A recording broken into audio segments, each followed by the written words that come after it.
Hey sweetie, please don't make any mess in the house. You are a good child, and a good child need to have strong sense of discipline in them. I'm sorry, Mom, but what is the meaning of discipline? The meaning of discipline. Discipline is the process of teaching your child what type of behavior is acceptable and what type is not.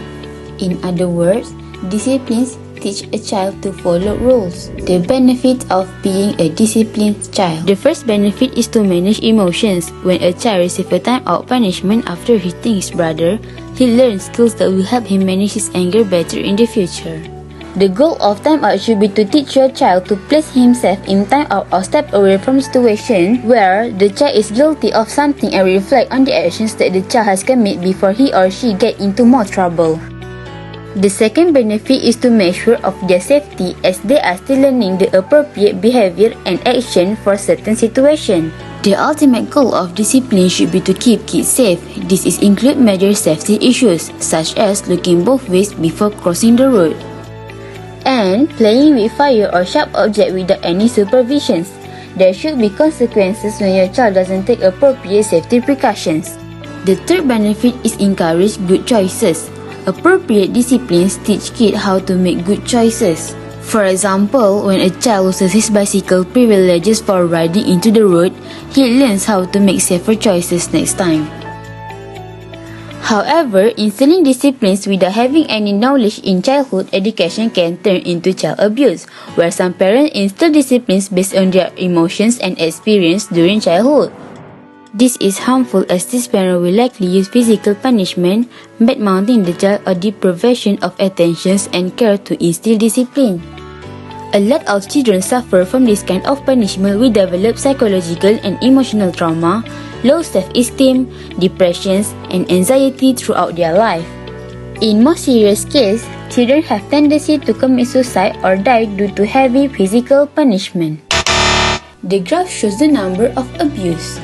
For 2018 is 5,578, while 2019 is 6,061, and 2020 is 3,865.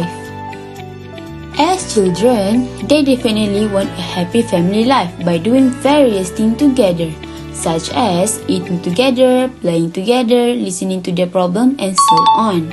How to differentiate whether the action is for disciplinary or abusing? Disciplines build strong character and confidence as it should be paired with celebrating good behavior. The kid knows if they do something bad, they will be punished, and if they do something good, they will be praised or rewarded. This allows the kid to develop the clarity and focus to do good things while avoiding the bad. Abuse is done on personal whim. It is often because the parents are angry, stressed, or frustrated. The child doesn't know why they are being punished, so they assume that it is because they made mommy or daddy upset, and that's made them a bad kid. The parents might not be doing this maliciously. They often learn from their own abusive parents. But what is the best way to educate a child to be disciplined?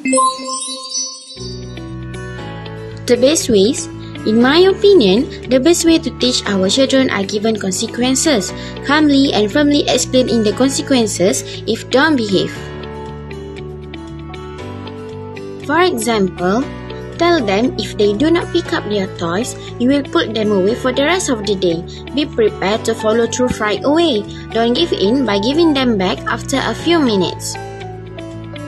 But remember, never take away something your child truly needs, such as a meal. Next, catch them being good. Children need to know when they do something bad or when they do something good. Notice their good behavior and point it out. Praising success and good attempts. We need to be more specific. For example, we can say, "Wow, you did a good job," putting that in the place where they're supposed to be in. But for me, the best way to teach our child is to need to know when not to respond. As long as your child isn't doing something harmful and get plenty of attention for good behavior. Ignoring bad behavior can be an effective way of stopping it. Ignoring bad behavior can also teach children natural responsibility of their action. For example, if your child keeps dropping their foods on purpose, they will soon have more foods left to eat. If they throw and break their toys, they will not be able to play with it. It will not be long before she learns not to drop their foods and play carefully with their toys. Thanks for watching.